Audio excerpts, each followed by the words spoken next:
Mom, you really took in that sick kid? Amanda did you dirty and you're still playing nurse.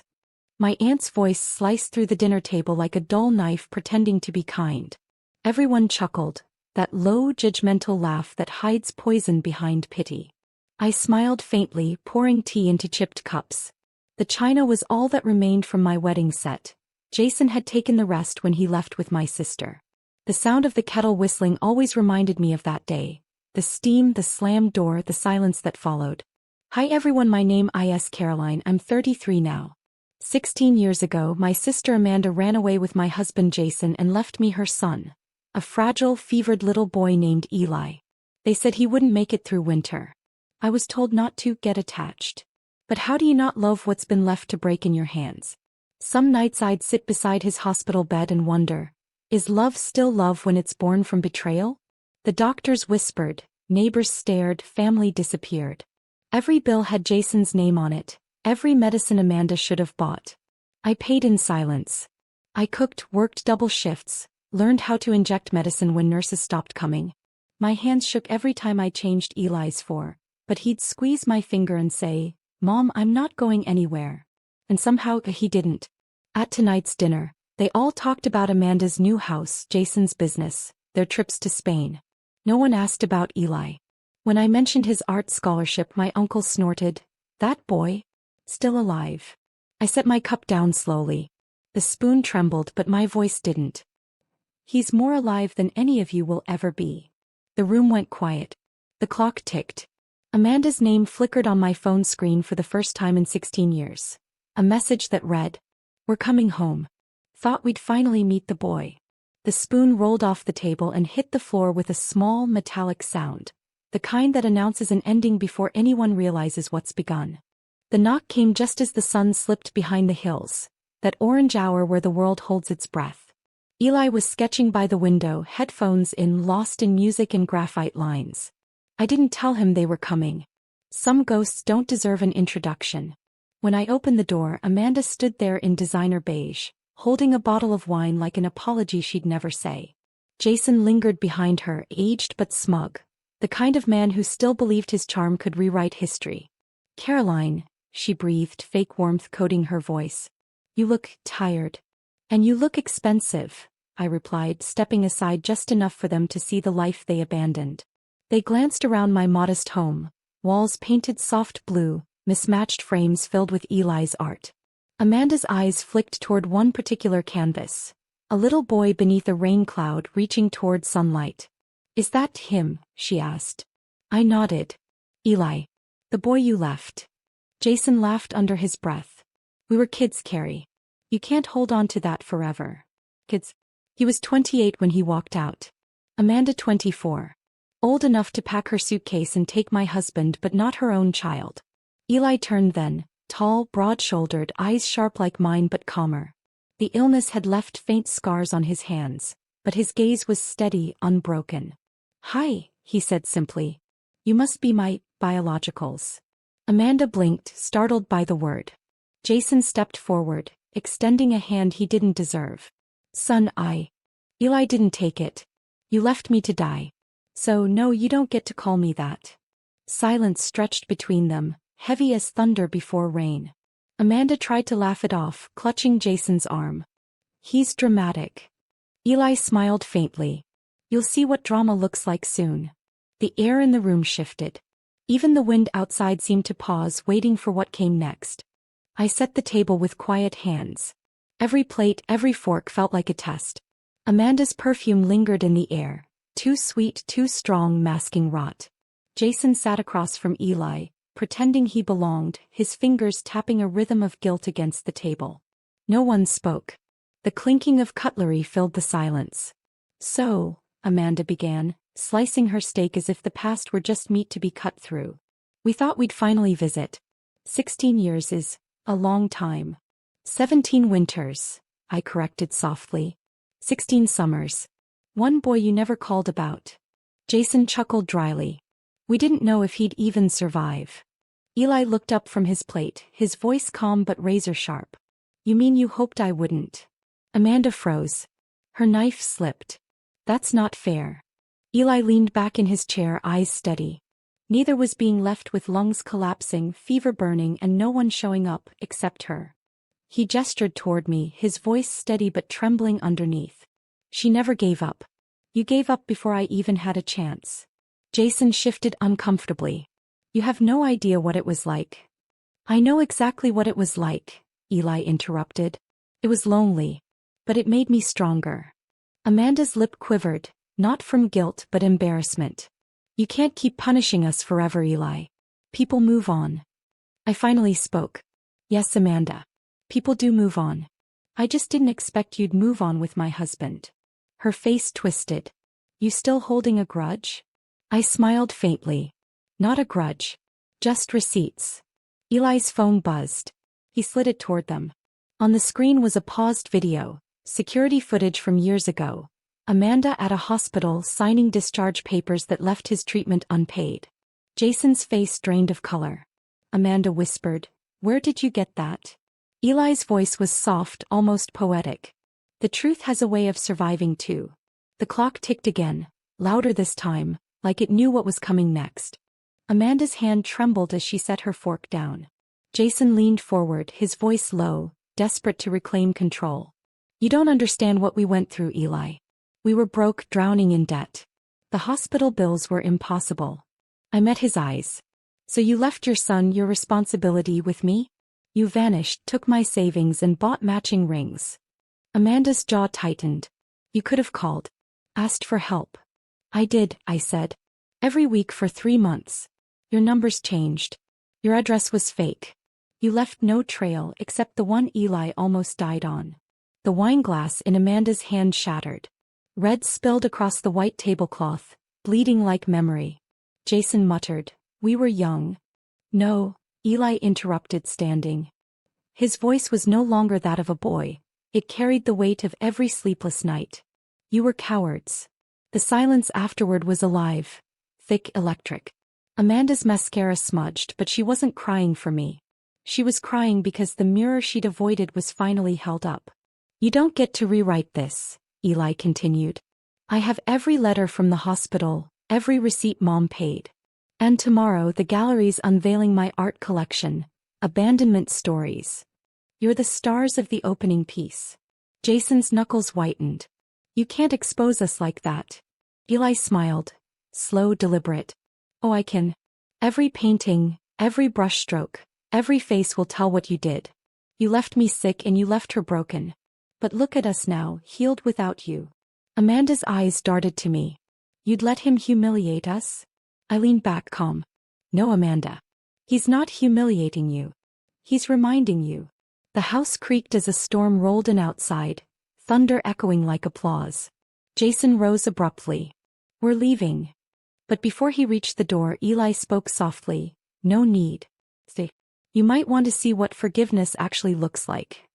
The words hung there, heavy, unfinished, the kind that hinted forgiveness wouldn't come cheap. Morning sunlight filtered through the gallery windows, washing everything in pale gold. The crowd murmured, cameras flashed, and Eli stood in the center, tall, composed, wrapped in quiet fire. His first solo exhibition. Abandonment Stories. Amanda and Jason arrived late. She wore white, maybe to look innocent, while he hid behind sunglasses, though everyone still recognized his name. I watched from the corner, my chest a battlefield of pride and ache. The first painting stopped them cold. It was titled The Leaving. A woman dragging a suitcase under rain, a man beside her, both walking away from a hospital bed where a small boy reached toward them. The plaque beneath read, "Based on true events." Amanda's lips parted in disbelief. Eli, this is. He turned calmly. Real. The second painting, Inheritance of Silence, showed a woman in a dim kitchen, bills piled high, a sick child asleep beside her. His note under it, love doesn't always share DNA. People whispered, some gasped. Cameras clicked. The names on the signatures, Amanda and Jason, painted into the corners of each canvas, subtle but unmistakable. Jason hissed under his breath. You'll ruin us. Eli met his gaze. No, Dad. You already did. Reporters began circling. Questions flew. Amanda tried to smile for cameras, her voice shaking. It's just fiction. Eli tilted his head. Then why do you look guilty? The audience laughed softly, a ripple of poetic justice filling the air. When the final piece was revealed, the boy who lived twice, everyone fell silent. It showed Eli as a child and as a man standing between two doors. One marked abandonment, the other forgiveness. He turned to them, voice steady, echoing through the room. I'm choosing the second door. But forgiveness doesn't erase truth, it just sets it free. Amanda's eyes glistened. Jason looked away. The applause thundered like rain finally ending a drought. And for the first time in 16 years I saw Eli breathe without pain. By the next morning, Eli's gallery had exploded across every social feed. Hashtag the boy who lived twice trended for 3 straight hours. Articles called it the most haunting depiction of modern abandonment.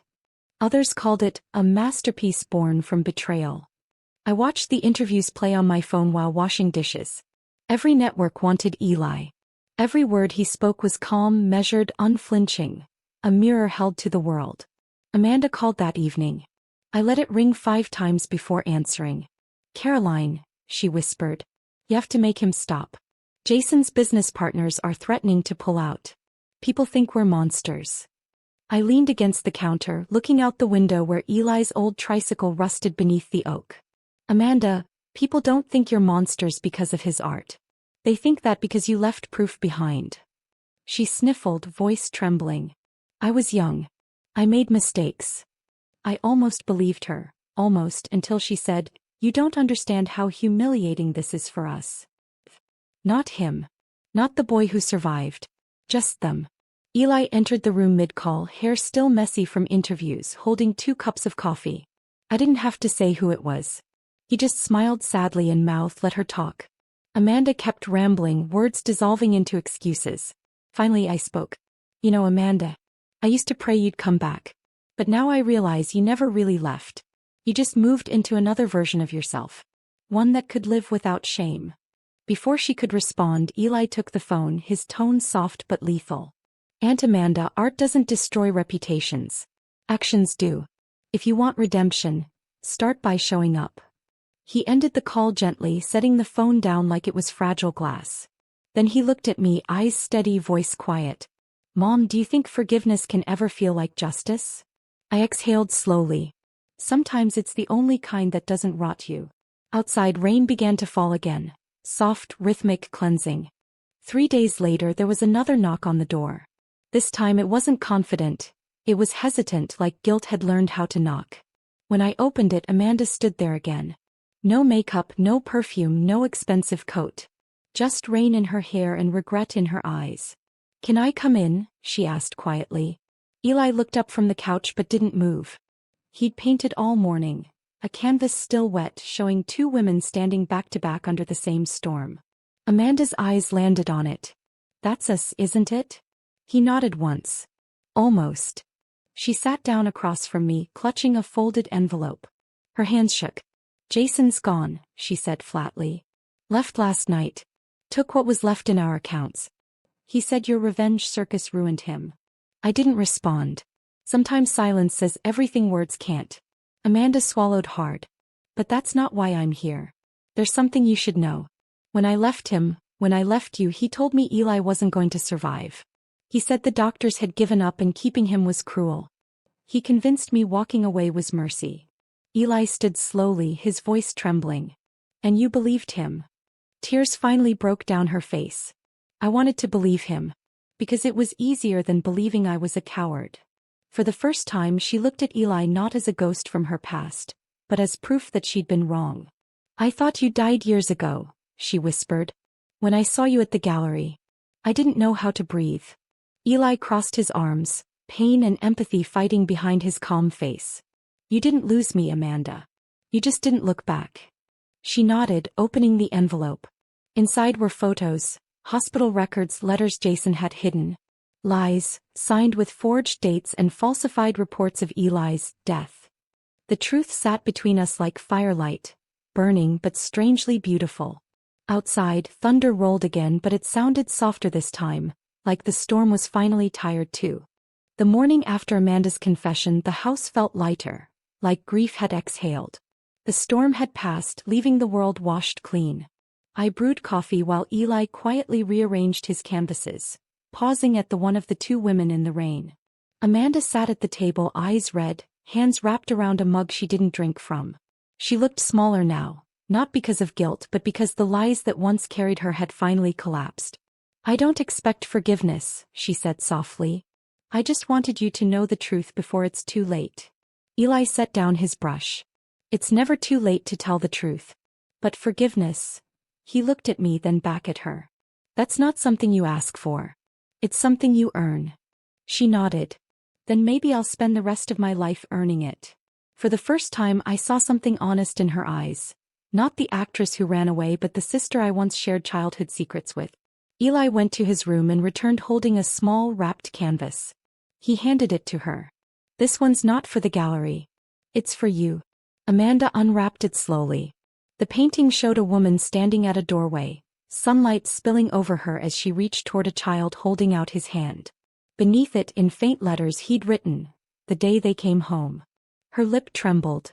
"You painted this before I confessed?" Eli smiled gently.